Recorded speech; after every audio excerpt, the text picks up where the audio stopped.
জুলাই গণ অভ্যুত্থানের সম্মুখ সারির সংগঠক তাহরিমা জান্নাত সুরভির কথিত চাঁদাবাজির মামলা এবার নতুন মোড় নিয়েছে। গত ২৬ নভেম্বর তার বিরুদ্ধে মামলা হওয়ার পরপরই সাংবাদিক নাইমুর রহমান দুর্জয়ের বিরুদ্ধে ধর্ষণ চেষ্টার অভিযোগ তুলেছিলেন সুরভি। তার মা বাদী হয়ে নারী ও শিশু নির্যাতন দমন আইনে একটি মামলা দায়ের করেছিলেন। একই দিনে কিছু আগে পরে গাজীপুরের কালিয়াকৈর থানায় এই দুটি মামলা দায়ের হয়। বৈষম্য বিরোধী ছাত্র আন্দোলনের সাংগঠনিক সম্পাদক মইনুল ইসলাম বলছেন, ধর্ষণ চেষ্টার মামলায় আগাম জামিন পেয়েছিলেন সেই সাংবাদিক দুর্জয়, অথচ ভুয়া একটি মামলায় সংবাদ মাধ্যম থেকে আদালতে আইনের চরম লঙ্ঘন পর্যন্ত চরম হেনস্থার শিকার হতে হয়েছে সুরভিকে। তাদের আবশ্যকতা রাজি না হওয়ার কারণে এখন আমাদেরকে তাড়াই দিচ্ছে। এই যে এই লোকটা কোনটা সাংবাদিক, ভিডিও করতেছে আমাদের সাইদ ভাই, উনার ভিডিও আমার কাছে আসছে। উনি আমাদেরকে আপোষ করতে বলছিল, সেটা ভিডিও পোস্ট হবে যে এই মেয়েটাকে ফাঁসিয়ে দাও, এই মেয়েকে ফাঁসিয়ে দিলে তোমরা বেঁচে যাওয়া। সব লোক আছে আমাদের কাছে। এই যে এখন বল দিচ্ছে প্রধান উপদেষ্টার কাছে, সে নাকি প্রধান উপদেষ্টা খুব কাছের লোক, উপদেষ্টার কাছের লোক। এই যে দেখেন, এই যে তার বাবা হচ্ছে তার ছেলে ধর্ষণ করতে আসছে, সে বলে এই মেয়েটাকে প্রতিদার।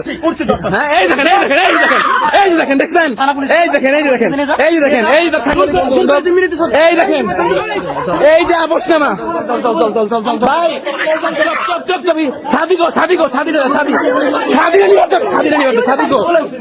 এই যে ইত্তেফাকের সাংবাদিক সাদি। আচ্ছা, একটা কথা বলি ভাই, একটা কথা বলি ভাই, আপনারা যারা সাধারণ প্রার্থনা আছেন বুঝেন, আমি যদি দোষ করে থাকি ও আমাকে আপোষনামা কেন দিবে ভাই?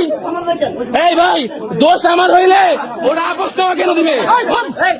আজ সোমবার ৫ই জানুয়ারি রাতে এক ফেসবুক পোস্টে মইনুল ইসলাম লিখেছেন, গত ১৮ নভেম্বর বাংলাদেশ প্রতিদিন মাল্টিমিডিয়ার সাংবাদিক নাইমুর রহমান দুর্জয় গাজীপুরের চান্দরা চৌরাস্তায় একটি ইন্টারভিউ নেয়ার কথা বলে সুরভিকে ডেকে নেন।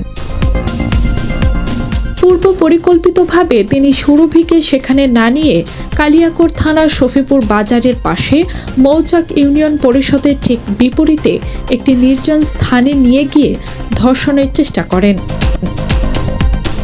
সুরভি চিৎকার করে সেখান থেকে পালিয়ে আসতে সক্ষম হয়।